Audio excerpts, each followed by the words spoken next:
ನಮಸ್ಕಾರ. ಸಿಟಿವಿ ನ್ಯೂಸ್ಗೆ ಸ್ವಾಗತ. ನಾನು ದೀಪಿಕಾ ಮಂಜುನಾಥ್. ಮೊದಲಿಗೆ ಮುಖ್ಯಾಂಶಗಳು. ಚಿಕ್ಕಬಳ್ಳಾಪುರ ತಾಲೂಕಿನ ಮಂಚನಬೆಲೆ ಗ್ರಾಮದಲ್ಲಿ ಅದ್ಧೂರಿ ಕನ್ನಡ ರಾಜ್ಯೋತ್ಸವ. ರಾಜ್ಕುಮಾರ್ ಮತ್ತು ಪುನೀತ್ ರಾಜ್ಕುಮಾರ್ ಅಭಿಮಾನಿ ಬಳಗದಿಂದ ಕನ್ನಡ ರಾಜ್ಯೋತ್ಸವ. ಸಂಸದ ಡಾಕ್ಟರ್ ಕೆ ಸುಧಾಕರ್ ಭಾಗಿ. ಚಿಂತಾಮಣಿಯಲ್ಲಿ ಒಂದೇ ದಿನ 3 ಪ್ರತ್ಯೇಕ ಅಪಘಾತ. 3 ಅಪಘಾತದಲ್ಲಿ 3 ಸಾವು. ಅಪಘಾತದಲ್ಲಿ ಸಾಫ್ಟ್ವೇರ್ ಎಂಜಿನಿಯರ್, ಹಮಾಲಿ ಸೇರಿ 3 ದುರ್ಮರಣ. ಬೆಚ್ಚಿಬಿದ್ದ ಚಿಂತಾಮಣಿ. ಜಿಲ್ಲೆಯಾದ್ಯಂತ ಮಿತಿ ಮೀರಿದ ಬೀದಿ ನಾಯಿಗಳ ಹಾವಳಿ. ನಗರ ವ್ಯಾಪ್ತಿಯಲ್ಲಿ ಮಕ್ಕಳು, ವೃದ್ಧರ ಮೇಲೆ ದಾಳಿ ನಡೆಸುತ್ತಿರುವ ನಾಯಿಗಳು. ಗ್ರಾಮೀಣ ಪ್ರದೇಶದಲ್ಲಿ ಕುರಿಗಳ ಮೇಲೆ ದಾಳಿ. ರೈತರ ಆತಂಕ. ಪ್ರತಿಯೊಬ್ಬರೂ ಮಾನವೀಯತೆ ರೂಢಿಸಿಕೊಳ್ಳಬೇಕು ಎಂದ ಮಾಜಿ ಲೋಕಾಯುಕ್ತ ನ್ಯಾಯಮೂರ್ತಿ ಸಂತೋಷ್ ಹೆಗಡೆ. ಶಿಡ್ಲಘಟ್ಟದಲ್ಲಿ ಉಚಿತ ಆರೋಗ್ಯ ತಪಾಸಣಾ ಶಿಬಿರ. ಶಾಂತಿಯಿಂದ ದೇಶ ಕಟ್ಟಬೇಕು ಎಂದ ಮಾಜಿ ನ್ಯಾಯಮೂರ್ತಿಗಳು. ವಾರ್ತೆಗಳ ವಿವರ. ಚಿಕ್ಕಬಳ್ಳಾಪುರ ಆಂಧ್ರದ ಗಡಿಗೆ ಹೊಂದಿಕೊಂಡಿರುವ ಜಿಲ್ಲೆ. ಇಲ್ಲಿ ತೆಲುಗು ಪ್ರಧಾನ ಆಡುಭಾಷೆ. ಹಾಗಂತ ಕನ್ನಡ ನಿರ್ಲಕ್ಷ್ಯ ಮಾಡುವುದಿಲ್ಲ.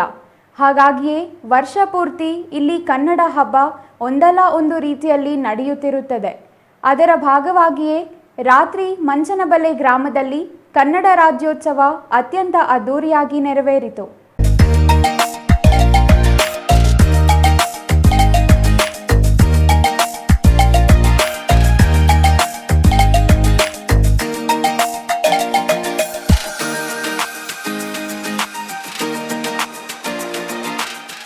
ತೆಲುಗು ಪ್ರಭಾವ ಇರುವ ಪ್ರದೇಶವಾದರೂ ಇಲ್ಲಿ ಕನ್ನಡ ಎಂದರೆ ಪ್ರತಿಯೊಬ್ಬರಿಗೂ ಪ್ರೀತಿ, ಗೌರವ.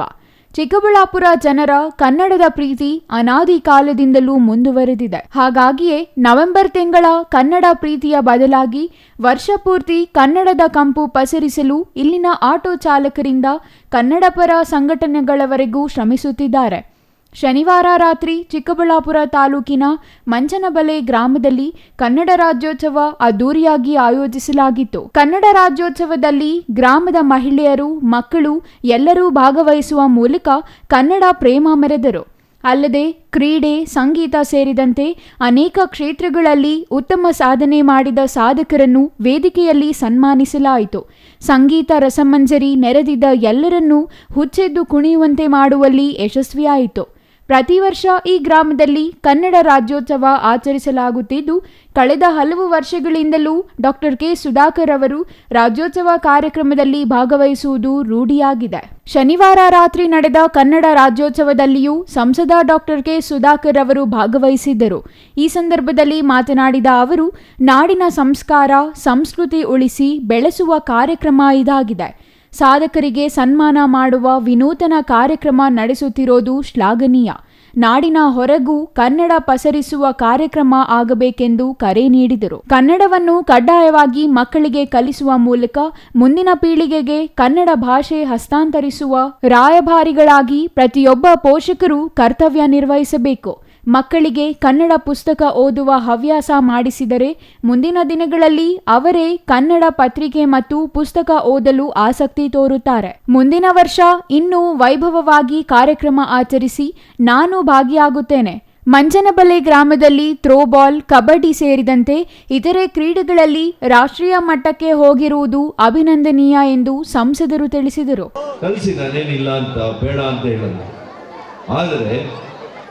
ಕನ್ನಡವನ್ನು ಕಡ್ಡಾಯವಾಗಿ ಕಲಿಸಿ ಕನ್ನಡದ ಪುಸ್ತಕಗಳನ್ನು ಓದಲಿಕ್ಕೆ ಅವರಿಗೆ ಪ್ರೇರಣೆಯನ್ನು ಮಾಡಿ ಅಂತ.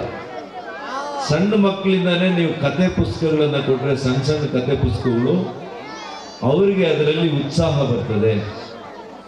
ಅದ್ರ ಬಗ್ಗೆ ಬಹಳಷ್ಟು ಅವರಿಗೆ ಒಂದು ರೀತಿಯಲ್ಲಿ ಆ ಕತೆಗಳನ್ನು ಓದೋಕ್ಕೆ ಪ್ರಾರಂಭ ಮಾಡಿದ್ರೆ ಮುಂದೆ ಅವರು ಕಾದಂಬರಿಗಳು ಓದೋರಾಗ್ತಾರೆ.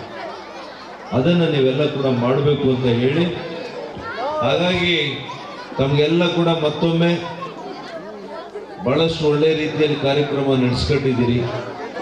ಇದೇ ರೀತಿ ಈ ಎರಡೂ ಸಂಘಗಳು ಇದೇ ರೀತಿ ಕೆಲಸ ಮಾಡಿ ಮುಂದಿನ ವರ್ಷ ಕೂಡ ಇನ್ನೂ ವೈಭವದಿಂದ ಮಾಡಿ ನಾನು ಕೂಡ ಭಾಗಿಯಾಗಿ ಪ್ರಯತ್ನ ಮಾಡ್ತೀನಿ ನಿಮ್ಮೆಲ್ಲರ ಜೊತೆ. ಇದೇ ರೀತಿ ಕಾರ್ಯಕ್ರಮಗಳು ಮೂಡಬೇಕು. ಒಳ್ಳೆಯ ಸೇವೆ ಮಾಡಿರೋರಿಗೆ ಸನ್ಮಾನ ಮಾಡುವಂಥದ್ದು ಇವೆಲ್ಲ ಕೂಡ ಸಂಸ್ಕಾರ. ಈ ಕ್ರೀಡಾ ಅಭಿಮಾನಿಗಳು, ಕ್ರೀಡಾಪಟುಗಳು ಬಹಳ ಸಂತೋಷ ಆಯಿತು. ಹೆಣ್ಮಕ್ಳೆಲ್ಲ ಥ್ರೋಬಾಲಲ್ಲಿ ರಾಷ್ಟ್ರೀಯ ಮಟ್ಟಕ್ಕೆ ಹೋಗಿರೋಂಥದ್ದು, ಕಬಡ್ಡಿಯಲ್ಲಿ ಹೆಣ್ಮಕ್ಳು ರಾಷ್ಟ್ರೀಯ ಮಟ್ಟಕ್ಕೆ ಹೋಗಿರೋಂಥದ್ದು. ನಮ್ಮ ಹುಡುಗರು ಕೂಡ, ನಮ್ಮ ನಂಜಪ್ಪಣ್ಣವರ ಮೊಮ್ಮಗ ಭಾರ್ಗವ್ ಅವರು ಕೂಡ ರಾಜ್ಯ ಮಟ್ಟಕ್ಕೆ ಇವತ್ತು ಕ್ರೀಡೆಯಲ್ಲಿ ಆಯ್ಕೆ ಆಗಿರೋದು, ಇವೆಲ್ಲ ಕೂಡ ನಮಗೆ ಬಹಳ ಸಂತೋಷ ತಂದಿದೆ. ನಿಮಗೆಲ್ಲ ಕೂಡ ಆ ಭಗವಂತ ಭುವನೇಶ್ವರಿ ತಾಯಿ ಆಶೀರ್ವದಿಸಲಿ. ಸದಾ ನೀವೆಲ್ಲ ಕೂಡ ಸಂತೋಷದಿಂದ ಆರೋಗ್ಯವಾಗಿ ಸಮೃದ್ಧಿಯನ್ನು ಭಗವಂತ ನಿಮ್ಗೆ ನೀಡಲಿ ಅಂತೇಳಿ ಆಶಿಸಿ ನನ್ನ ಮಾತು ಮುಗಿಸ್ತೇನೆ. ಇನ್ನು ಕನ್ನಡ ರಾಜ್ಯೋತ್ಸವ ಎಂಬುದು ಒಂದು ದಿನಕ್ಕೆ ಸೀಮಿತವಾಗಿರಬಾರದು, ಇಡೀ ವರ್ಷ ಆಚರಿಸುವ ಹಬ್ಬವಾಗಬೇಕು. ಕನ್ನಡ ಭಾಷೆ ಮಾತೃಭಾಷೆ, ಕನ್ನಡ ತಾಯಿ ಭುವನೇಶ್ವರಿಯನ್ನು ಆರಾಧಿಸಬೇಕು. ಕನ್ನಡ ಹೃದಯದ ಭಾಷೆಯಾಗಲಿ, ಇದನ್ನು ಉಳಿಸಿ ಬೆಳೆಸುವ ಕೆಲಸವಾಗಬೇಕು. ತಾವು ಕಾಮನ್ವೆಲ್ತ್ ಶೃಂಗಸಭೆಗೆ ಆಸ್ಟ್ರೇಲಿಯಾದ ಸಿಡ್ನಿಗೆ ಹೋಗಿದ್ದ ಸಂದರ್ಭದಲ್ಲಿ ಸಿಡ್ನಿಯಲ್ಲಿರುವ ಕನ್ನಡಿಗರ ಮಕ್ಕಳು ಕನ್ನಡ ಉಳಿಸಿ ಬೆಳೆಸುವ ಕೆಲಸ ಮಾಡುತ್ತಿರುವುದು ಕಂಡು ಹೃದಯ ತುಂಬಿ ಬಂತು ಎಂದು ಸುಧಾಕರ್ ಹೇಳಿದರು. ಆಸ್ಟ್ರೇಲಿಯಾ ಎಂದರೆ ಅದು ಪ್ರತ್ಯೇಕ ಖಂಡ. ಆ ಖಂಡದಲ್ಲಿಯೂ ನಮ್ಮ ಭಾಷೆ, ನಮ್ಮ ಸಂಗೀತ, ನಮ್ಮ ಸಂಸ್ಕಾರ, ನಮ್ಮ ಅಡುಗೆ ಪಸರಿಸುವ ಕೆಲಸವನ್ನು ಕನ್ನಡದ ಮಕ್ಕಳು ಮಾಡುತ್ತಿರುವುದು ಹೆಮ್ಮೆಯ ವಿಚಾರವಾಗಿದೆ. ಬ್ರಿಟಿಷರು ಬಿತ್ತಿದ್ದ ಇಂಗ್ಲಿಷ್ ಹೊಟ್ಟೆಪಾಡಿನ ಭಾಷೆಯಾಗಿದೆ. ಇಂಗ್ಲಿಷ್ ಇಲ್ಲದೆ ಬದುಕಲು ಸಾಧ್ಯವಿಲ್ಲ. ಆದರೆ ಮಾತೃಭಾಷೆ ಕನ್ನಡವನ್ನು ಮರೆಯಬಾರದು. ಅದನ್ನು ಉಳಿಸಿ ಬೆಳೆಸುವ ಕಾರ್ಯ ನಿರಂತರವಾಗಿ ಆಗಬೇಕೆಂದು ತಿಳಿಸಿದರು. Nandakumar, CTV news, Chikkaballapur.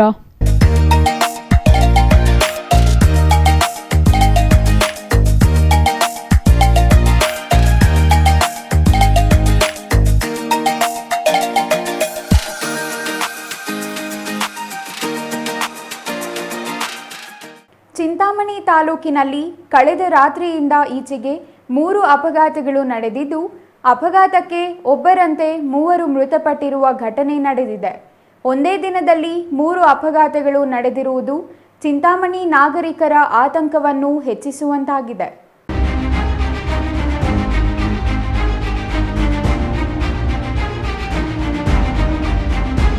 ಚಿಂತಾಮಣಿ ತಾಲೂಕಿನಲ್ಲಿ ಒಂದೇ ದಿನ 3 ಅಪಘಾತಗಳು ನಡೆದು ಅಪಘಾತಕ್ಕೆ ಒಬ್ಬರಂತೆ 3 ಮೃತಪಟ್ಟಿರುವ ಘಟನೆ ನಡೆದಿದೆ.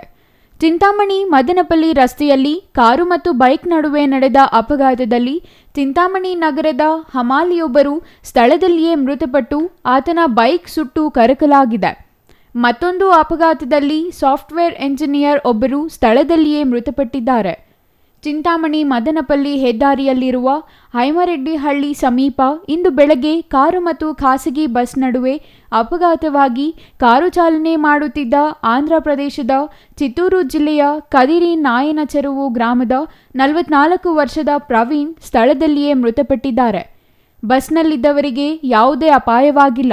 ಮೃತ ಯುವಕ ಸಾಫ್ಟ್ವೇರ್ ಇಂಜಿನಿಯರ್ ಪ್ರವೀಣ್ ಎಂದು ಗುರುತಿಸಲಾಗಿದ್ದು, ಬೆಂಗಳೂರಿನಲ್ಲಿ ಕರ್ತವ್ಯ ನಿರ್ವಹಿಸುತ್ತಿದ್ದು ಸ್ವಗ್ರಾಮಕ್ಕೆ ತೆರಳುತ್ತಿದ್ದಾಗ ಅಪಘಾತವಾಗಿದೆ.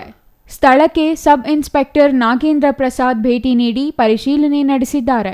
ಈ ಸಂಬಂಧ ಗ್ರಾಮಾಂತರ ಪೊಲೀಸ್ ಠಾಣೆಯಲ್ಲಿ ಪ್ರಕರಣ ದಾಖಲಾಗಿದೆ. 3ನೇ ಅಪಘಾತ ಚಾಲಕನ ನಿಯಂತ್ರಣ ತಪ್ಪಿ ಕಾರು ಅಪಘಾತಕ್ಕೆ ಈಡಾಗಿದ್ದು, ಯುವಕನೊಬ್ಬ ಸ್ಥಳದಲ್ಲಿಯೇ ಮೃತಪಟ್ಟಿದ್ದಾರೆ. ಶನಿವಾರ ರಾತ್ರಿ ಸುಮಾರು 12:30 ಸಮಯದಲ್ಲಿ ಅಪಘಾತ ನಡೆದಿದ್ದು, ನಿಯಂತ್ರಣ ತಪ್ಪಿದ ಇನೋವಾ ಕಾರ್ ಪಲ್ಟಿ ಹೊಡೆದು ಯುವಕ ಸಾವನ್ನಪ್ಪಿದ್ದಾನೆ. ಚಿಂತಾಮಣಿ ಕೋಲಾರ ರಸ್ತೆಯ ಆಂಜನೇಯ ದೇವಸ್ಥಾನದ ಬಳಿ ಈ ಅಪಘಾತ ನಡೆದಿದೆ. ಇನ್ನು ಮೃತ ಯುವಕನನ್ನು 32 ವರ್ಷದ ಪ್ರವೀಣ್ ಎಂದು ಗುರುತಿಸಲಾಗಿದೆ. ಚಿಕ್ಕಬಳ್ಳಾಪುರ ತಾಲೂಕಿನ ಮನ್ನಾರಪುರ ಗ್ರಾಮದ ಯುವಕನಾಗಿದ್ದು, ಕೋಲಾರದಿಂದ ಚಿಕ್ಕಬಳ್ಳಾಪುರಕ್ಕೆ ಬರುವ ವೇಳೆ ಅಪಘಾತ ಸಂಭವಿಸಿದೆ. ಕಾರು ಚಾಲಕನ ಅತಿಯಾದ ವೇಗದಿಂದ ನಿಯಂತ್ರಣ ತಪ್ಪಿ ಅಪಘಾತ ಸಂಭವಿಸಿದೆ ಎಂದು ಶಂಕಿಸಲಾಗಿದೆ. ಘಟನೆಗೆ ಸಂಬಂಧಿಸಿ ಚಿಂತಾಮಣಿ ಗ್ರಾಮಾಂತರ ಠಾಣೆ ಪೊಲೀಸರಿಂದ ಪರಿಶೀಲನೆ ನಡೆದಿದ್ದು, ಸ್ಥಳಕ್ಕೆ ಭೇಟಿ ನೀಡಿ ಪ್ರಕರಣ ದಾಖಲಿಸಿಕೊಂಡಿದ್ದಾರೆ. GL Shankar, CTV news, Chintamani.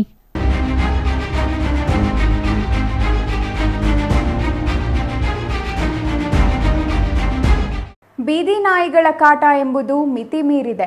ಈ ನಾಯಿಗಳ ಕಾಟ ನಗರ ಮತ್ತು ಗ್ರಾಮೀಣ ಪ್ರದೇಶದಲ್ಲಿ ಯಾವುದೇ ಅಡ್ಡಿ ಇಲ್ಲದೆ ನಡೆಯುತ್ತಿದ್ದು, ನಾಯಿಗಳ ಈ ಹಾವಳಿಗೆ ಕಡಿವಾಣ ಹಾಕುವಲ್ಲಿ ಸ್ಥಳೀಯ ಸಂಸ್ಥೆಗಳು ವಿಫಲವಾಗಿರುವುದು ಸಾರ್ವಜನಿಕರನ್ನು ಮತ್ತಷ್ಟು ಆತಂಕಕ್ಕೆ ದೂಡುವಂತಾಗಿದೆ.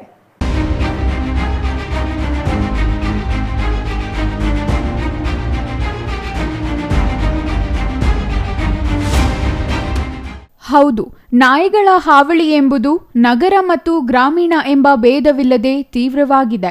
ನಗರ ವ್ಯಾಪ್ತಿಯಲ್ಲಾದರೆ ವೃದ್ಧರು, ಮಕ್ಕಳ ಮೇಲೆ ದಾಳಿ ನಡೆಸಿ ಗಾಯಗೊಳಿಸುತ್ತಿರುವ ನಾಯಿಗಳು, ಗ್ರಾಮೀಣ ಪ್ರದೇಶದಲ್ಲಿ ರೈತರು ಸಾಕಿರುವ ಕುರಿ ಮೇಕೆಗಳ ಮೇಲೆ ದಾಳಿ ನಡೆಸಿ ಕೊಲ್ಲುತ್ತಿರುವುದು ರೈತರ ಆದಾಯದ ಮೇಲೆ ತೀವ್ರ ಪೆಟ್ಟು ನೀಡುತ್ತಿದ್ದು, ನಾಯಿಗಳ ನಿಯಂತ್ರಣದ ಹಾದಿ ತಿಳಿಯದೆ ಸಾರ್ವಜನಿಕರು ತಲೆ ಮೇಲೆ ಕೈ ಹೊತ್ತು ಕೂರುವಂತಾಗಿದೆ. ಚಿಕ್ಕಬಳ್ಳಾಪುರ ಜಿಲ್ಲೆಯ ಬಹುತೇಕ ಎಲ್ಲ ತಾಲೂಕು ಕೇಂದ್ರಗಳಲ್ಲಿಯೂ ನಾಯಿಗಳ ಹಾವಳಿ ತೀವ್ರವಾಗಿಯೇ ಇದೆ. ಇನ್ನು ಗ್ರಾಮೀಣ ಪ್ರದೇಶದಲ್ಲಂತೂ ಇವುಗಳ ಹಾವಳಿ ಮಿತಿ ಮೀರಿದೆ. ರೈತರು ವರ್ಷಗಟ್ಟಲೆ ಸಾಕಿದ ಸಾಕು ಪ್ರಾಣಿಗಳ ಮೇಲೆ ಗುಂಪು ಗುಂಪಾಗಿ ದಾಳಿ ನಡೆಸಿ ಕುರಿ ಮತ್ತು ಮೇಕೆಗಳನ್ನು ಸಾಯಿಸುತ್ತಿದ್ದು, ಕುರಿ ಮೇಕೆಗಳನ್ನೇ ನಂಬಿ ಜೀವನ ಸಾಗಿಸುತ್ತಿರುವ ರೈತರ ಪಾಡು ಹೇಳತೀರದಂತಾಗಿದೆ. ನಾಯಿಗಳ ಹಾವಳಿ ಹೆಚ್ಚಾಗಿದ್ದು, ಇಂದು ಕುರಿ ಕೊಟ್ಟಿಗೆಯ ಮೇಲೆ ಏಕಾಏಕಿ ಬೀದಿ ನಾಯಿಗಳ ದಂಡು ದಾಳಿ ನಡೆಸಿ 6 ಕುರಿಗಳನ್ನು ಕೊಂದು ಹಲವು ಕುರಿಗಳನ್ನು ಗಾಯಗೊಳಿಸಿದ ಘಟನೆ ಬಾಗೇಪಲ್ಲಿ ತಾಲೂಕಿನ ಗೂಳೂರು ಹೋಬಳಿಯ ಪಾರ್ವತಿಪುರ ತಾಂಡಾದಲ್ಲಿ ನಡೆದಿದೆ. ತಾಂಡಾದ ಶಂಕರನಾಯಕ್ ಎಂಬುವವರು ತಮ್ಮ ಜೀವನಾಧಾರವಾಗಿ ಕುರಿಗಳನ್ನೇ ನಂಬಿದ್ದರು. ಎಂದಿನಂತೆ ಬೆಳಗ್ಗೆ ಕೊಟ್ಟಿಗೆಯಲ್ಲಿ ಕುರಿಗಳನ್ನು ಕೂಡಿ ಹಾಕಿದಾಗ 10ಕ್ಕೂ ಹೆಚ್ಚು ಬೀದಿ ನಾಯಿಗಳು ಕುರಿ ಮಂದೆ ಮೇಲೆ ದಾಳಿ ನಡೆಸಿವೆ. ಈ ವೇಳೆ ಕುರಿಗಳು ಚಲ್ಲಾಪಿಲ್ಲಿಯಾಗಿ ಓಡಲು ಪ್ರಯತ್ನಿಸಿದಾಗ 6 ಕುರಿಗಳನ್ನು ತೀವ್ರವಾಗಿ ಗಾಯಗೊಳಿಸಿ ಸಾಯಿಸಿವೆ. ಇನ್ನು ಹಲವಾರು ಕುರಿಗಳಿಗೆ ಗಾಯಗೊಳಿಸಿವೆ. ಈ ಘಟನೆಯಿಂದ ಶಂಕರನಾಯಕ್ ತಮ್ಮ ಬದುಕಿನಾಸರೆಯ ಮೇಲೆ ಪೆಟ್ಟು ಬಿದ್ದಿದ್ದು ಕಂಗಾಲಾಗಿದ್ದಾನೆ. ಸರ್ಕಾರ ಸೂಕ್ತ ಪರಿಹಾರ ನೀಡುವಂತೆ ಮನವಿ ಮಾಡುವ ಜೊತೆಗೆ ಗ್ರಾಮ ಪಂಚಾಯಿತಿಗಳು ಬೀದಿ ನಾಯಿಗಳ ಹಾವಳಿ ತಪ್ಪಿಸಲು ಅಗತ್ಯ ಕ್ರಮ ವಹಿಸುವಂತೆ ಅವರು ಕೋರಿದ್ದಾರೆ. R Ganesh, CTV news, Bagepalli.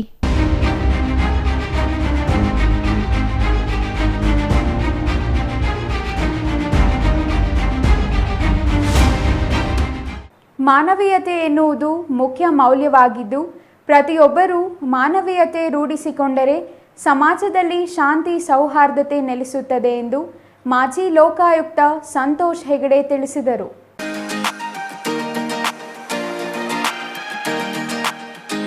Sidlaghatta ನಗರದ ರೈಲ್ವೆ ನಿಲ್ದಾಣದ ರಸ್ತೆಯ ಶ್ರೀ ಭುವನೇಶ್ವರಿ ವೃತ್ತದಲ್ಲಿ ಲಿಯೋ ಕ್ಲಬ್ ಆಫ್ ಕಿರಣ ಹಾಗೂ ಎಂವಿಜೆ ಮೆಡಿಕಲ್ ಕಾಲೇಜು ಸಹಯೋಗದಲ್ಲಿ ಇಂದು ಆಯೋಜಿಸಿದ್ದ ಆರೋಗ್ಯ ತಪಾಸಣಾ ಶಿಬಿರದಲ್ಲಿ ಮಾತನಾಡಿದ ಮಾಜಿ ಲೋಕಾಯುಕ್ತ ನ್ಯಾಯಮೂರ್ತಿ ಸಂತೋಷ್ ಹೆಗ್ಡೆ ಅವರು, ಹುಟ್ಟಿದಾಗ ಮಾನವನಾಗಿ ಹುಟ್ಟಿದರೂ ಜೀವನ ಪಥದಲ್ಲಿ ಮಾನವೀಯತೆ ಅಳವಡಿಸಿಕೊಂಡು ಸಾಯುವಾಗ ಮಾನವನಾಗಿ ಸತ್ತರೆ ಅದಕ್ಕಿಂತ ಉನ್ನತ ಗೌರವ ಮತ್ತೊಂದಿಲ್ಲ ಎಂದರು.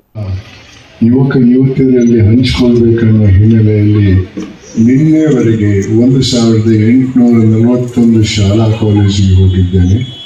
ಅಲ್ಲಿ ಮಕ್ಕಳಿಗೆ ನನ್ನದೇ ಆದ ಒಂದು ಸಂದೇಶವನ್ನು ಕೊಡ್ತಾ ಇರ್ತೇನೆ.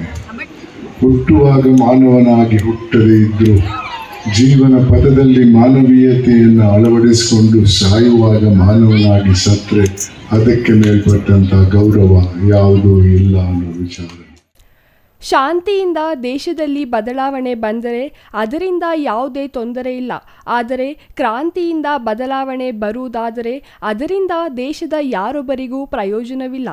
ಕ್ರಾಂತಿಯಿಂದ ದೇಶದಲ್ಲಿ ಬದಲಾವಣೆ ಬಂದಿದ್ದೇ ಆದರೆ ದೇಶ 25 ರಾಷ್ಟ್ರಗಳಾಗಿ ಮಾರ್ಪಾಡಾಗುತ್ತದೆ. ರಾಜ್ಯಗಳನ್ನು ಪ್ರತ್ಯೇಕ ರಾಷ್ಟ್ರಗಳನ್ನಾಗಿಸಿ ನಾವು ಪ್ರಧಾನಿಗಳಾಗಬೇಕು ಎಂದು ಬಹುತೇಕ ರಾಜಕಾರಣಿಗಳು ಕಾಯುತ್ತಿದ್ದಾರೆ. ಹಾಗಾಗಿ ಯುವಜನತೆ ನಮ್ಮ ಹಿರಿಯರು ಕಲಿಸಿಕೊಟ್ಟ ಮಾನವೀಯ ಮೌಲ್ಯಗಳನ್ನು ತಮ್ಮ ಜೀವನದಲ್ಲಿ ಅಳವಡಿಸಿಕೊಳ್ಳಿ ಎಂದರು. ಆರೋಗ್ಯ ಶಿಬಿರದಲ್ಲಿ ಸುಮಾರು 270ಕ್ಕೂ ಹೆಚ್ಚು ಜನರು ಆರೋಗ್ಯ ತಪಾಸಣೆ ಮಾಡಿಸಿಕೊಂಡರು. ಈ ಸಂದರ್ಭದಲ್ಲಿ ತುಮಕೂರಿನ ನಾಗರಿಕ ಜಾರಿ ನಿರ್ದೇಶನಾಲಯದ ಪೊಲೀಸ್ ಅಧೀಕ್ಷಕ ಕೆಎನ್ ರಮೇಶ್, ಗ್ರೇಡ್ 2 ತಹಸೀಲ್ದಾರ್ ಪೂರ್ಣಿಮಾ, ಪ್ರಥಮ ದರ್ಜೆ ಕಾಲೇಜು ಸಹ ಪ್ರಾಧ್ಯಾಪಕ ಡಾಕ್ಟರ್ ವೆಂಕಟೇಶ್, ತಮೀಮ್, ವೈದ್ಯೆ ಡಾಕ್ಟರ್ ಲತಾ, ಶ್ರೀಕಾಂತ್, ಲೋಕೇಶ್ ಮತ್ತಿತರರು ಹಾಜರಿದ್ದರು. ಛಾಯಾ Ramesh, CTV news, Sidlaghatta.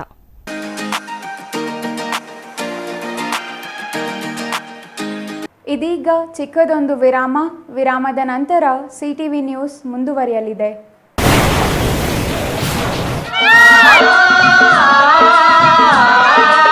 Kaveri borewells Chikkaballapur ಜಿಲ್ಲೆಯಾದ್ಯಂತ ಬೋರ್ವೆಲ್ ಕೊರೆಸುವ ಸಮಸ್ತ ಆತ್ಮೀಯ ರೈತ ಬಾಂಧವರಿಗೆ ಕಾವೇರಿ ಬೋರ್ವೆಲ್ಸ್ನ ನಿಮ್ಮ ಯುವ ರೈತ ಬಾಂಧವ ಅಡ್ಡಗಲ್ ಪಾತೂರ್ ಅಮರೀಶ್ ರವರ ವತಿಯಿಂದ ಸಂತಸದ ಸುದ್ದಿ.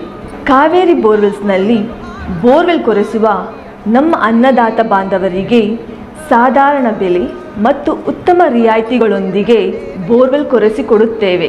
ನಮ್ಮ ಕಾವೇರಿ ಬೋರ್ವೆಲ್ಸ್ ವತಿಯಿಂದ ಬೋರ್ವೆಲ್ ಕೊರೆಸುವ ನಮ್ಮ ಆತ್ಮೀಯ ರೈತ ಬಾಂಧವರಿಗೆ 2% ಹಣವನ್ನು ರಿಯಾಯಿತಿ ಕೊಡುತ್ತೇವೆ. ಹಾಗೆಯೇ ಮತ್ತೊಂದು ಸಂತಸ ಸುದ್ದಿ ಎಂದರೆ ನಮ್ಮ ಕಾವೇರಿ ಬೋರ್ವೆಲ್ಸ್ ವತಿಯಿಂದ ಬೋರ್ವೆಲ್ ಕೊರೆಸುವ ನಮ್ಮ ಪ್ರೀತಿಯ ರೈತ ಬಾಂಧವರಿಗೆ ಬೋರ್ವೆಲ್ ಕೊರೆಸುವಾಗ ನೀರು ಬಾರದಿದ್ದಲ್ಲಿ ಅಥವಾ ಬೋರ್ವೆಲ್ ಫೇಲ್ಯೂರ್ ಆದಲ್ಲಿ 25% ಹಣವನ್ನು ರಿಯಾಯಿತಿ ಕೊಡುತ್ತೇವೆ. ನಮ್ಮ ಕಾವೇರಿ ಬೋರ್ವೆಲ್ಸ್ನಲ್ಲಿ ಬೋರ್ವೆಲ್ಸ್ ಕೊರೆಸುವ ಆತ್ಮೀಯ ರೈತ ಬಾಂಧವರಿಗೆ ಯಾವುದೇ ರೀತಿಯ transport charge, meal charge, welding charge, collar charge, cab charge ಸೇರಿದಂತೆ ಇನ್ನಿತರೆ ಯಾವುದೇ ಚಾರ್ಜ್ಗಳು ಇರುವುದಿಲ್ಲ. ಹಾಗೂ ನಮ್ಮಲ್ಲಿಯೇ ಉತ್ತಮ ಗುಣಮಟ್ಟದ ಮಾರುಕಟ್ಟೆ ಬೆಲೆಗೆ ಕೇಸಿಂಗ್ ಪೈಪ್ ಹಾಕಿಕೊಡುತ್ತೇವೆ. ಈ ಎಲ್ಲ ರಿಯಾಯಿತಿಗಳು ನಿಮ್ಮ ಕಾವೇರಿ ಬೋರ್ವೆಲ್ಸ್ನಲ್ಲಿ ಮಾತ್ರ. ಹೆಚ್ಚಿನ ಮಾಹಿತಿಗಾಗಿ ಸಂಪರ್ಕಿಸಿ ನಿಮ್ಮ ಯುವ ರೈತ ಬಾಂಧವ Adgal Patur Amarish, Kaveri borewell agency. Mobile ಸಂಖ್ಯೆ 8951883365. ಕಚೇರಿ ವಿಳಾಸ ಕಾವೇರಿ ಬೋರ್ವೆಲ್ಸ್, 3ನೇ ಮಹಡಿ, KEB ಮುಂಭಾಗ, ಪೋಸ್ಟ್ ಆಫೀಸ್ ಪಕ್ಕ, BB ರೋಡ್, ಚಿಕ್ಕಬಳ್ಳಾಪುರ ತಾಲೂಕು ಮತ್ತು ಜಿಲ್ಲೆ. ಶ್ರೀ ನೀಲಾದ್ರಿ ಪಾಲಿಕ್ಲಿನಿಕ್, ದರ್ಗಾ ಹತ್ತಿರ, MG ರಸ್ತೆ, ಚಿಕ್ಕಬಳ್ಳಾಪುರ. ನುರಿತ ಚರ್ಮರೋಗ ತಜ್ಞರಿಂದ ಚರ್ಮರೋಗಕ್ಕೆ ಸಂಬಂಧಪಟ್ಟ ತೊಂದರೆಗಳು, ಗಜ್ಜಿ, ತೊನ್ನು, ತುರಿಕೆ, ಸೋರಿಯಾಸಿಸ್, ಎಕ್ಸಿಮಾ, ಲೈಂಗಿಕ ರೋಗಗಳು, ಉಗುರುಗಳ ಸಮಸ್ಯೆ, ಕೂದಲಿಗೆ ಸಂಬಂಧಪಟ್ಟ ಸಲಹೆಗಳು, ಕೂದಲು ಉದುರುವುದು, ಬಿಳಿ ಕೂದಲು, ಸ್ತ್ರೀಯರಿಗೆ ಕೈಕಾಲುಗಳ ಮೇಲೆ ಅನವಶ್ಯಕ ಕೂದಲು ಬೆಳೆಯುವುದು, ಸೌಂದರ್ಯಕ್ಕೆ ಸಂಬಂಧಪಟ್ಟ ಸಲಹೆಗಳು, ಮೊಡವೆಗಳು, ಚರ್ಮ ಒಡೆಯುವುದು, ಒಣಚರ್ಮ, ಆಯಿಲ್ ಸ್ಕಿನ್, ಸ್ಕಿನ್ ರ್ಯಾಷಸ್ ಇತರೆ ಕಾಯಿಲೆಗಳಿಂದ ಶೀಘ್ರ ಗುಣಮುಖರಾಗಲು ಸಲಹೆ ಮತ್ತು ಚಿಕಿತ್ಸೆಯನ್ನ ನೀಡಲಾಗುವುದು. ಫಿಸಿಷಿಯನ್ ಸಹ ಲಭ್ಯವಿದ್ದು ಎಲ್ಲ ರೀತಿಯ ಸೋಂಕುಗಳು, ಮಧುಮೇಹ ಆರೈಕೆ, ಅಧಿಕ ರಕ್ತದೊತ್ತಡ, ಉಸಿರಾಟ ಸಂಬಂಧಿತ ರೋಗಗಳು, ಹೃದಯ ಸಂಬಂಧಿತ ರೋಗಗಳ ಚಿಕಿತ್ಸೆ ಹಾಗೂ ವೃದ್ಧಾರೋಗ್ಯ ಆರೈಕೆ ಮಾಡಲಾಗುವುದು. ವಿಶೇಷ ಸೂಚನೆ: ಸೋಮವಾರದಿಂದ ಶನಿವಾರದವರೆಗೆ ಸಂಜೆ 6ರಿಂದ 9 ಗಂಟೆಯವರೆಗೆ. ಹೆಚ್ಚಿನ ಮಾಹಿತಿಗಾಗಿ ಸಂಪರ್ಕಿಸಿ 7892036068.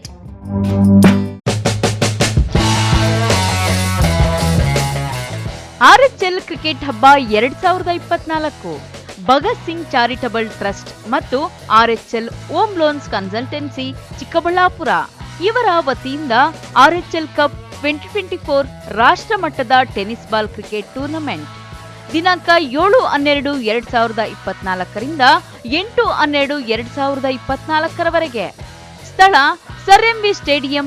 ಹಗಲು ರಾತ್ರಿ ಪಂದ್ಯಾವಳಿಗಳು.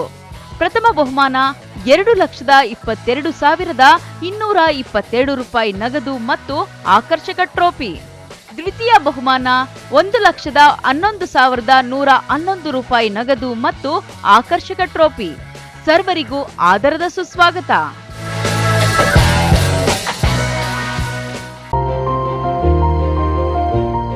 Jain mission hospital, Jain mission ಟ್ರಸ್ಟ್ನ ಲಾಭರಹಿತ ಉಪಕ್ರಮ, BB ರಸ್ತೆ, ಚಿಕ್ಕಬಳ್ಳಾಪುರ. ಇನ್ನು ಮುಂದೆ ಹೆಚ್ಚಿನ ಚಿಕಿತ್ಸೆಗಾಗಿ ಬೆಂಗಳೂರಿಗೆ ಹೋಗಬೇಕು ಎಂಬ ಚಿಂತೆ ಬೇಡ. ಚಿಕ್ಕಬಳ್ಳಾಪುರದ ಮೊಟ್ಟ ಮೊದಲ ಅತ್ಯಾಧುನಿಕ ತಂತ್ರಜ್ಞಾನ, ಗುಣಮಟ್ಟದ ವೈದ್ಯಕೀಯವನ್ನು ಒಳಗೊಂಡ ಏಕೈಕ ಆಸ್ಪತ್ರೆ ಜೈನ್ ಮಿಷನ್ ಹಾಸ್ಪಿಟಲ್. ದಿನದ 24 ಗಂಟೆಗಳು ನೆಬ್ಯುಲೈಸೇಷನ್, ಹೆರಿಗೆ, ICU, ಟ್ರಾಮ್ ಸೆಂಟರ್, ಆಂಬ್ಯುಲೆನ್ಸ್ ಸೇವೆಗಳು ಲಭ್ಯವಿದೆ. ಜೈನ್ ಮಿಷನ್ ಆಸ್ಪತ್ರೆಯು 4 ಅಂತಸ್ತಿನ ಕಟ್ಟಡವನ್ನು ಒಳಗೊಂಡಿದ್ದು 100 ಹಾಸಿಗೆಗಳುಳ್ಳ ಸುಸಜ್ಜಿತವಾದ ಆಸ್ಪತ್ರೆಯಾಗಿದೆ. ಅಲ್ಲದೆ ಸುಧಾರಿತ ಲ್ಯಾಬ್ ಸೌಲಭ್ಯಗಳು, ಎಕ್ಸ್ರೇ, OT ಕಾಂಪ್ಲೆಕ್ಸ್, ಲ್ಯಾಬ್ ಸೇವೆಗಳು, ಒಳಗಿನ ರೋಗಿಗಳು, ಸಾಮಾನ್ಯ ಸೇವೆಗಳು ಲಭ್ಯವಿದೆ. 24 ಗಂಟೆಗಳ ತುರ್ತು ಸೇವೆಗಳು, ICU, NICU, ಅಪಘಾತ ಮತ್ತು ತುರ್ತು ಚಿಕಿತ್ಸೆ, ಫಾರ್ಮಸಿ, ಆಂಬ್ಯುಲೆನ್ಸ್. ವಿರಾಮದ ನಂತರ CTV ನ್ಯೂಸ್ಗೆ ಮತ್ತೆ ಸ್ವಾಗತ. ಮದನಪಲ್ಲಿ ರಸ್ತೆಯ ಐಮಾರೆಡ್ಡಿಹಳ್ಳಿ ಮತ್ತು ದಂಡುಪಾಳ್ಯದ ಹೆದ್ದಾರಿಯಲ್ಲಿ ಕಾರು ಮತ್ತು ಬೈಕ್ ನಡುವೆ ಭೀಕರ ಅಪಘಾತ ನಡೆದಿದ್ದು ಅಪಘಾತದಲ್ಲಿ ಬೈಕ್ ಸವಾರನ ತಲೆಗೆ ತೀವ್ರ ಪೆಟ್ಟು ಬಿದ್ದು ಸ್ಥಳದಲ್ಲಿಯೇ ಮೃತಪಟ್ಟಿದ್ದರೆ, ಅಪಘಾತದ ರಭಸಕ್ಕೆ ಬೈಕ್ ಸುಟ್ಟು ಕರಕಲಾಗಿರುವ ಘಟನೆ ಶನಿವಾರ ಸಂಜೆ ನಡೆದಿದೆ.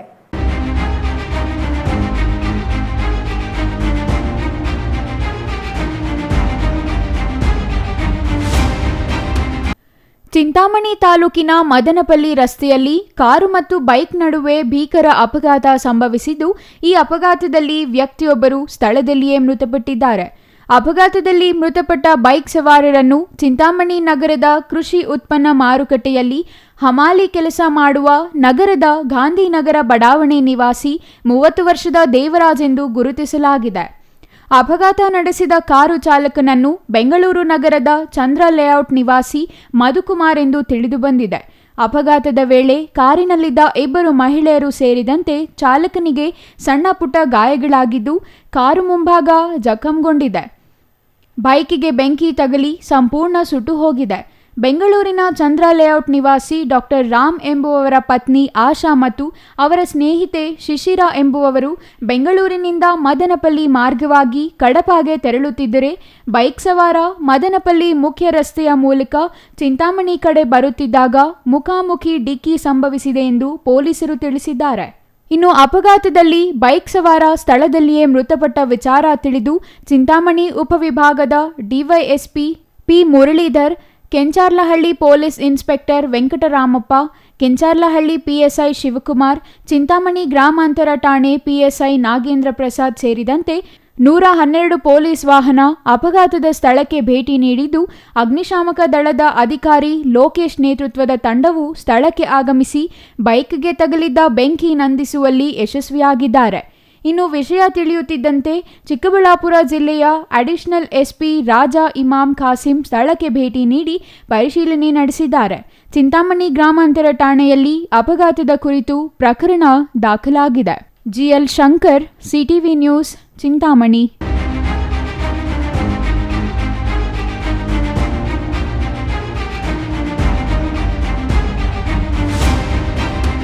ಅರವತ್ತೊಂಬತ್ತನೇ ಕನ್ನಡ ರಾಜ್ಯೋತ್ಸವ ಅಂಗವಾಗಿ ಗಡಿನಾಡು ಗುಡಿಬಂಡೆ ಬೆಟ್ಟದ ಮೇಲೆ ಧ್ವಜಾರೋಹಣ ಮಾಡುವ ಮೂಲಕ ಆಚರಣೆ ಮಾಡಲಾಯಿತು. ಗುಡಿಬಂಡೆ ಸುರಸದ್ಮಗಿರಿ ಬೆಟ್ಟದ ಮೇಲೆ ತಾಲೂಕು ಕನ್ನಡ ಸಾಹಿತ್ಯ ಪರಿಷತ್ತು, ಕರವೇ, ಗೌರಿಬಿದನೂರು ಹೊಯ್ಸಳ ಟ್ರೆಕ್ಕಿಂಗ್ ತಂಡ ಬೆಟ್ಟದಲ್ಲಿ ರಾಜ್ಯೋತ್ಸವ ಆಚರಿಸಿದರು.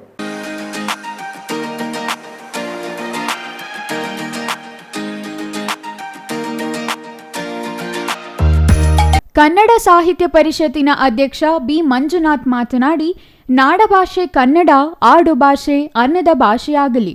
ನಿತ್ಯ ಬದುಕಿನಲ್ಲಿ ಹೆಚ್ಚು ಕನ್ನಡ ಭಾಷೆ ಬಳಸೋಣ.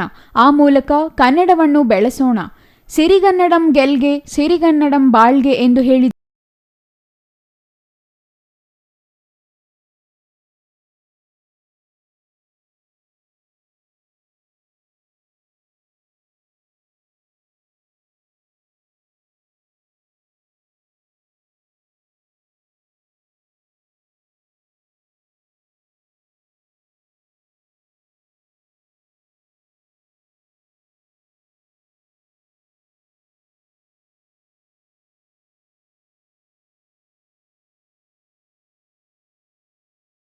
ತಾಲೂಕು ಕನ್ನಡ ಸಾಹಿತ್ಯ ಪರಿಷತ್ತಿನ ನಿಕಟಪೂರ್ವ ಅಧ್ಯಕ್ಷ ನಂಜುಂಡಪ್ಪ ಮಾತನಾಡಿ, ಕನ್ನಡ ರಾಜ್ಯೋತ್ಸವ ನವೆಂಬರ್ ತಿಂಗಳಿಗೆ ಮಾತ್ರ ಸೀಮಿತಗೊಳಿಸದೆ ವರ್ಷವಿಡೀ ಕನ್ನಡ ಕಾರ್ಯಕ್ರಮಗಳು ಮಾಡೋಣ ಎಂದು ಕರೆ ನೀಡಿದರು. ರಾಜ್ಯದ ಶ್ರೀಮಂತ ಸಾಂಸ್ಕೃತಿಕ ಪರಂಪರೆಗೆ ಗೌರವಿಸೋಣ. ಕರ್ನಾಟಕದ ಏಕತೆ ಮತ್ತು ಏಳಿಗೆಗಾಗಿ ತಮ್ಮನ್ನು ಅರ್ಪಿಸಿಕೊಂಡ ದಾರ್ಶನಿಕರನ್ನು ಸ್ಮರಿಸೋಣ. ಏಕತೆ, ಸಹೋದರತ್ವ ಮತ್ತು ಸಾಮಾಜಿಕ ಸಾಮರಸ್ಯ ಉತ್ತೇಜಿಸುವ ಮೂಲಕ ಕನ್ನಡ ಪರಂಪರೆ ಗೌರವಿಸೋಣ ಎಂದರು. ಈ ಸಂದರ್ಭದಲ್ಲಿ ಕರವೇ ಅಧ್ಯಕ್ಷ ಶ್ರೀನಿವಾಸ್ ಯಾದವ್, ಗೌರಿಬಿದನೂರು ಹೊಯ್ಸಳ ಟ್ರೆಕ್ಕಿಂಗ್ ತಂಡದ ನೇತಾಜಿ ಅಶೋಕ್, ಶ್ರೀನಿವಾಸ್ ಗಾಂಧಿ ಮತ್ತಿತರರು ಹಾಜರಿದ್ದರು. Satish Babu, CTV news, Gudibande.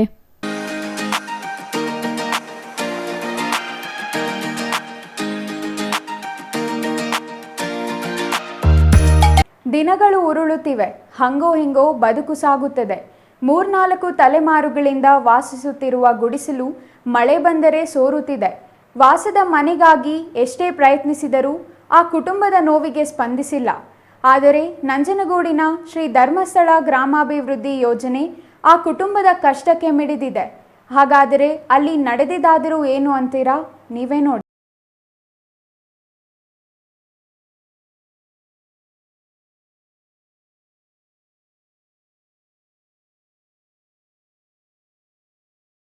ಪ್ರತಿನಿಧಿಸುವ ವರುಣ ವಿಧಾನಸಭಾ ಕ್ಷೇತ್ರದ ನಂಜನಗೂಡು ತಾಲೂಕಿನ ತಗಡೂರು ಗ್ರಾಮದ ಗೌರಮ್ಮ ಎಂಬುವವರಿಗೆ ಶ್ರೀ ಧರ್ಮಸ್ಥಳ ಗ್ರಾಮೀಣಾಭಿವೃದ್ಧಿ ಯೋಜನೆಯಿಂದ ವಾತ್ಸಲ್ಯ ಯೋಜನೆಯಡಿ ಮನೆ ನಿರ್ಮಾಣ ಮಾಡಿಕೊಡಲಾಗಿದೆ. ಮನೆ ಇಲ್ಲದೆ ಪರದಾಡುತ್ತಿದ್ದ ಅಜ್ಜಿ ಮತ್ತು ಬುದ್ಧಿಮಾಂದ್ಯ ವಿಕಲಚೇತನ ಮಹಿಳೆಯರಿಗೆ ವಾತ್ಸಲ್ಯ ಯೋಜನೆಯಡಿ ಮನೆ ನಿರ್ಮಾಣ ಮಾಡಿಕೊಟ್ಟು ಹಸ್ತಾಂತರ ಮಾಡಲಾಗಿದೆ. ಸುಮಾರು 1.50 ಲಕ್ಷ ರು ವೆಚ್ಚದಲ್ಲಿ ಸುಸಜ್ಜಿತವಾದ ಮನೆ ನಿರ್ಮಾಣ ಮಾಡಲಾಗಿದ್ದು, ಅಡುಗೆ ಮನೆ, ಶೌಚಾಲಯ, ಕಲ್ಲಿನ ಮಂಚ ಸೇರಿದಂತೆ ವಿದ್ಯುತ್ ಸಂಪರ್ಕವನ್ನು ಮನೆಗೆ ಕಲ್ಪಿಸಿಕೊಡಲಾಗಿದೆ. ಹೊಸ ಮನೆಗೆ ಹಾಲು ಹುಕ್ಕಿಸಿ ಗೃಹ ಪ್ರವೇಶವನ್ನು ಮಾಡಲಾಗಿದೆ. ನಂಜನಗೂಡಿನ ಶ್ರೀ ಧರ್ಮಸ್ಥಳ ಗ್ರಾಮೀಣಾಭಿವೃದ್ಧಿ ಯೋಜನೆ ಸಿಬ್ಬಂದಿಗೆ ಗ್ರಾಮಸ್ಥರಿಂದ ಅಭಿನಂದನೆಯ ಮಹಾಪೂರ್ವೇ ಹರಿದು ಬಂದಿದೆ. ಶ್ರೀ ಧರ್ಮಸ್ಥಳ ಗ್ರಾಮೀಣಾಭಿವೃದ್ಧಿ ಯೋಜನೆ ಮೈಸೂರು ಪ್ರಾದೇಶಿಕ ನಿರ್ದೇಶಕ ಜಯರಾಮ್ ನೆಲ್ಲಿತಾಯ ಮನೆಯನ್ನು ಹಸ್ತಾಂತರ ಮಾಡಿದ್ದಾರೆ. ಅಲ್ಲದೆ ವೃದ್ಧೆ ಗೌರಮ್ಮ ಕುಟುಂಬಕ್ಕೆ ಪ್ರತಿ ತಿಂಗಳು 1,000 ರುಗಳನ್ನು ಧರ್ಮಸ್ಥಳ ಗ್ರಾಮಾಭಿವೃದ್ಧಿ ಸಂಸ್ಥೆ ಮಾಸಾಸನ ನೀಡುತ್ತಿದ್ದಾರೆ. ಮೈಸೂರು ಜಿಲ್ಲೆಯ ನಿರ್ದೇಶಕ ವಿಜಯಕುಮಾರ್ ನಾಗನಾಳ, ನಂಜನಗೂಡು ತಾಲೂಕು ಕ್ಷೇತ್ರ ಯೋಜನಾಧಿಕಾರಿ ಕೆ ಧರ್ಮರಾಜ್, ಗ್ರಾಮ ಪಂಚಾಯಿತಿ ಸದಸ್ಯ ಮುದ್ದು ಮಾದಶೆಟ್ಟಿ, ಮೇಲ್ವಿಚಾರಕ ಉದಯ್, ಜ್ಞಾನ ವಿಕಾಸ ಸಮನ್ವಯ ಅಧಿಕಾರಿ ಶ್ಯಾಮ, ಒಕ್ಕೂಟದ ಅಧ್ಯಕ್ಷ ಸುಮಾ ಸೇರಿದಂತೆ ಶ್ರೀ ಧರ್ಮಸ್ಥಳ ಸಂಸ್ಥೆ ಕುಟುಂಬಕ್ಕೆ ಆಸರೆಯಾಗಿ ನಿಂತು ಬೆಳಕಾಗಿದ್ದಾರೆ. ಓಂ ಶ್ರೀ ಮಂಜುನಾಥ ನಮಃ. ಕ್ಷೇತ್ರದ ಶ್ರೀ ಮಂಜುನಾಥ ಸ್ವಾಮಿಯನ್ನು ಸ್ಮರಿಸಿಕೊಂಡು ಹಾಗೂ ಸಾವಿರಾರು ಕುಟುಂಬಗಳ ನಂದಾದೀಪ ಮಾಡಿದಂಥ ಪರಮ ಪೂಜ್ಯ ಡಾಕ್ಟರ್ ಡಿ ವೀರೇಂದ್ರ ಹೆಗ್ಡೆ ಅವರು ಮತ್ತು ಮಾತೃಶ್ರೀ ಮಾತೆ ಹೆಗ್ಡೆ ಅವರ ಕೃಪಾಶೀರ್ವಾದ ಬೇಡುತ್ತಾ ನಾವು ನಂಜನಗೂಡು ತಾಲೂಕಿನ ತಗಡೂರು ಗ್ರಾಮದಲ್ಲಿ ಇತ್ತೀಚೆಗೆ ಒಂದು ಗೌರಮ್ಮನವರಿಗೆ ವಾತ್ಸಲ್ಯ ಕಾರ್ಯಕ್ರಮದಡಿಯಲ್ಲಿ ಒಂದು ವಾತ್ಸಲ್ಯ ಮನೆಯನ್ನು ನಿರ್ಮಾಣ ಮಾಡಿ ಕೊಟ್ಟಿದ್ದೇವೆ. ಈ ಒಂದು ಗೌರಮ್ಮನವರು ಯಾರೂ ಅವರಿಗೆ ಆಸರೆ ಇಲ್ಲ. ಅವರು ಒಬ್ಬಂಟಿಯಾಗಿ ಬದುಕ್ತಾ ಇದ್ರು. ಈ ಹಿಂದಿನಿಂದಲೂ ಅವರು ತುಂಬ ಕಷ್ಟಗಳನ್ನ ಅನುಭವಿಸಿದ್ದಾರೆ. ಅವರಿಗೆ ನೋಡುವಂಥವ್ರು ಯಾರಿಲ್ಲ. ಆದರೆ ಅವರ ಒಬ್ಬರು ಮಗಳಿದ್ದಾರೆ. ಅವರಿಗೆ ಸುಮಾರು ಒಂದು 35-40 ವರ್ಷ ಪ್ರಾಯ ಆಗಿದೆ. ಅವರು ಸಹ ಅಂಗವಿಕಲರು, ಬುದ್ಧಿಭ್ರಮಣೆಯವರು. ಈ ಅಜ್ಜಿ ಅವರ ಕಷ್ಟದ ಒಟ್ಟಿಗೆ ಮಗಳ ಒಂದು ಕಷ್ಟನೂ ಸಹ ನೋಡ್ಕೊಳ್ಬೇಕು. ಅವರಿಗೆ ಯಾರೂ ಸಹ ಆಸರೆ ಇಲ್ಲ. ಮತ್ತು ಅವರಿಗೆ ಉಳಿದುಕೊಳ್ಳಲಿಕ್ಕೆ ಒಂದು ಮನೆಯೂ ಸಹ ಇಲ್ಲ. ಅವರು ಬೇರೆ ಒಂದು ಬಾಡಿಗೆ ಮನೆಯಲ್ಲಿ ಇದ್ದರು. ಆ ಬಾಡಿಗೆ ಮನೆಯ ಖರ್ಚನ್ನು ಶ್ರೀ ಕ್ಷೇತ್ರ ಧರ್ಮಸ್ಥಳ ಗ್ರಾಮಾಭಿವೃದ್ಧಿ ಯೋಜನೆ ಈಗಾಗಲೇ ಕಳೆದ 7-8 ವರ್ಷದಿಂದ ಪ್ರತಿ ತಿಂಗಳು 1,000 ಮಾಸಾಸನ ಕೊಡ್ತಾ ಇತ್ತು. Kumar, CTV news.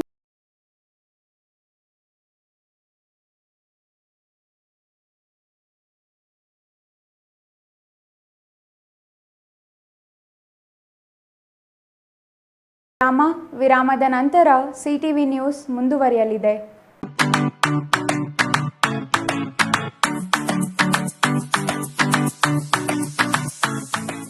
ವಿಷಯ ಗೊತ್ತಾಯ್ತಾ? ಮನೆ ಇಂಟೀರಿಯರ್ಸ್ಗೂ ಸಹ ಇವಾಗ EMI ಪೇ ಮಾಡಬಹುದು. ಮನೆ ಕಚ್ಚಿದ ಮೇಲೆ ಇಂಟೀರಿಯರ್ಗೆ ತುಂಬಾನೇ ತಲೆ ಕೆಡ್ಸ್ಕೊತೀವಿ. ಯುನೀಕ್ ಆಗಿರ್ಬೇಕು, ಡಿಫ್ರೆಂಟ್ ಆಗಿರ್ಬೇಕು, ಮಾಡರ್ನ್ ಆಗಿರ್ಬೇಕು ಅಂತ. ಇದಕ್ಕೆಲ್ಲ ಒಂದು ಸೂಪರ್ ಸೊಲ್ಯೂಷನ್ ಕೊಡಬೇಕು ಅಂದ್ರೆ SMH hardware and innovations Chikkaballapur. ಇಡೀ ಬ್ಯಾಂಗ್ಳೂರಲ್ಲಿ ಕಂಪೇರ್ ಮಾಡಿದ್ರೆ ಇವ್ರು ಕೊಡೋ ರೇಟ್ಸ್ ತುಂಬಾನೇ ಅಫೋರ್ಡಬಲ್. ಇವ್ರದೇ ಆದಂತ ಸ್ವಂತ ಮ್ಯಾನುಫ್ಯಾಕ್ಚರಿಂಗ್ ಯೂನಿಟ್ ಇದೆ. Make in India, 25 years of experience. 80% of their clients ಬ್ಯಾಂಗ್ಳೂರಲ್ಲೇ ಇರೋದು. ನಿಮ್ ಮನೆಗೆ ಬಂದು ವಿಸಿಟ್ ಮಾಡಿ ನಿಮ್ಗೆ ನೀಟ್ ಆಗಿ ಡಿಸೈನ್ ಮತ್ತು ಎಕ್ಸ್ಪ್ಲನೇಷನ್ ಮಾಡಿ ಯಾವ ತರ ಮಾಡಬಹುದು ಅಂತ ಕ್ಲಾರಿಟಿನೂ ಕೊಡ್ತಾರೆ. ಇಂಟೀರಿಯರ್ಸ್ ಗೆ ಬೇಕಿರೋ ಎಲ್ಲ ಐಟಮು ಇವ್ರ ಹತ್ರ ಸಿಗುತ್ತೆ. You will get it at the very best price ಅಂತಾನೆ ಹೇಳ್ಬೋದು. ಮನೆ ಹೊಸಲಿಂದ ಹಿಡಿದು ಹಾಲ್, ಬೆಡ್ರೂಮ್, ಕಿಚನ್ ಎಲ್ಲಾನು ಇವ್ರ ಹತ್ರ ನೀಟ್ ಆಗಿ ಡಿಸೈನ್ ಮಾಡ್ಕೋಬಹುದು. ಈ ವಿಡಿಯೋನ ಬೇಗ ನಿಮ್ ಫ್ರೆಂಡ್ಸ್ ಅಂಡ್ ಫ್ಯಾಮಿಲೀಸ್ಗೆ ಶೇರ್ ಮಾಡಿ, ತುಂಬಾನೇ ಯೂಸ್ ಆಗುತ್ತೆ.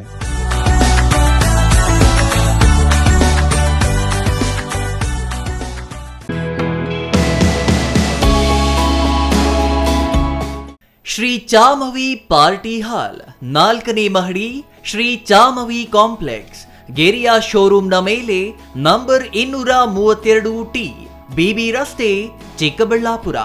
ನಿಮ್ಮ ಎಲ್ಲ ಶುಭ ಕಾರ್ಯಗಳಿಗೆ ಸುಸಜ್ಜಿತ ಪಾರ್ಟಿ ಹಾಲ್ ಚಿಕ್ಕಬಳ್ಳಾಪುರದಲ್ಲಿ ಸಿದ್ಧ. ಹುಟ್ಟುಹಬ್ಬ, ನಾಮಕರಣ, ಕಾರ್ಯಕ್ರಮ ಯಾವುದೇ ಇರಲಿ, ನಿಮ್ಮ ನಿರೀಕ್ಷೆಗೆ ತಕ್ಕ ಪಾರ್ಟಿ ಹಾಲ್.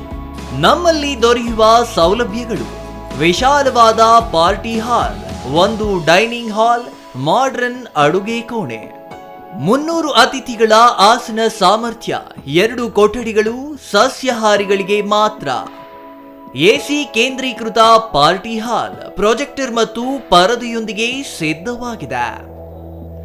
ಎಐ ಸ್ಪೀಕರ್ಗಳಿಂದ ಆವೃತ ಲಿಫ್ಟ್ ಕೂಡ ಲಭ್ಯವಿದೆ.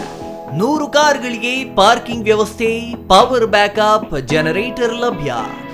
ಕೂಡಲೇ ಸಂಪರ್ಕಿಸಿ 99161111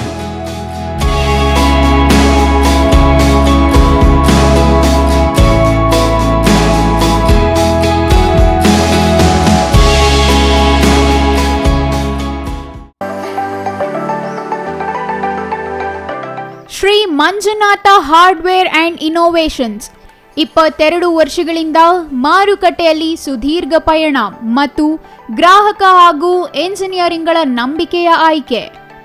ಅತ್ಯುತ್ತಮ ಗುಣಮಟ್ಟ, ಪ್ರಾಮಾಣಿಕ ಬೆಲೆ. Engineer choices, architect choices, corporates house owners, carpenter choices, hardware dealers ಹಾಗೂ ಇನ್ನಿತರರಿಗೆ ಹೋಲ್ಸೇಲ್ ದರದಲ್ಲಿ ಸಿಗುವ ಸ್ಥಳವೇ ಶ್ರೀ ಮಂಜುನಾಥ ಹಾರ್ಡ್ವೇರ್ ಮತ್ತು ಇನೋವೇಷನ್ಸ್. ವಿವಿಧ ರೀತಿಯ ವಿನ್ಯಾಸಗಳುಳ್ಳ ಡೆಕೋರೇಟಿವ್, ಪ್ರೊಟೆಕ್ಟಿವ್, ಫಂಕ್ಷನಲ್ ಹಾಗೂ ಉತ್ತಮ ದರದಲ್ಲಿ ಗುಣಮಟ್ಟದ ಹಾರ್ಡ್ವೇರ್ ವಸ್ತುಗಳು ನಮ್ಮಲ್ಲಿ ದೊರಕುತ್ತದೆ. ವಿಳಾಸ: ರಿಲಯನ್ಸ್ ಪೆಟ್ರೋಲ್ ಬಂಕ್ ಹತ್ತಿರ, ಬಿಬಿ ರಸ್ತೆ, ಚಿಕ್ಕಬಳ್ಳಾಪುರ. ಮೊಬೈಲ್ ಸಂಖ್ಯೆ 9739393927. ಮತ್ತೊಂದು ಸಂಖ್ಯೆ 9008680303.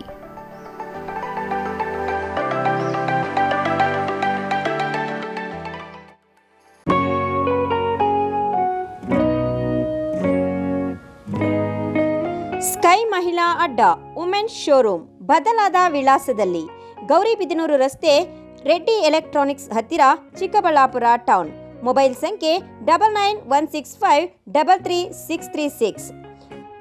15 ವರ್ಷ ಮೇಲ್ಪಟ್ಟ ಮಹಿಳೆಯರಿಗೆ ಬೇಕಾದ ಎಲ್ಲ ತರಹದ ಬಟ್ಟೆಗಳು ಒಂದೇ ಮಳಿಗೆಯಲ್ಲಿ ಲಭ್ಯ. ಉತ್ತಮ ಗುಣಮಟ್ಟದ ಅತ್ಯಾಧುನಿಕ ಬಟ್ಟೆಗಳಿಗಾಗಿ ಭೇಟಿ ಕೊಡಿ. ಸ್ಕೈ ಮಹಿಳಾ ಅಡ್ಡ ನಿಮಗಾಗಿ ಇದೆ. 1-2 ಪೀಸ್ ಕೊಂಡರೂ ಹೋಲ್ಸೇಲ್ ದರದಲ್ಲಿ ನೀಡುತ್ತೇವೆ. ಎಲ್ಲ ತರಹದ ಆಕರ್ಷಣೀಯ ಸೀರೆಗಳು, ಮನಮೆಚ್ಚುವಂತಹ ಸೀರೆಗಳು, ಟಾಪ್ಸ್, ಲೆಗಿನ್ಸ್, ರೆಡಿ ಡ್ರೆಸ್ಸಸ್, ಮಹಿಳೆಯರ ಒಳ ಉಡುಪುಗಳು ಲಭ್ಯ. ಮತ್ಯಾಕೆ ತಡ, ಒಮ್ಮೆ ಭೇಟಿ ಕೊಡಿ. ಸ್ಕೈ ಮಹಿಳಾ ಅಡ್ಡ, ಗೌರಿಬಿದನೂರು ರಸ್ತೆ, ರೆಡ್ಡಿ ಎಲೆಕ್ಟ್ರಾನಿಕ್ಸ್ ಹತ್ತಿರ, ಚಿಕ್ಕಬಳ್ಳಾಪುರ ಟೌನ್. ಮೊಬೈಲ್ ಸಂಖ್ಯೆ 9916533636.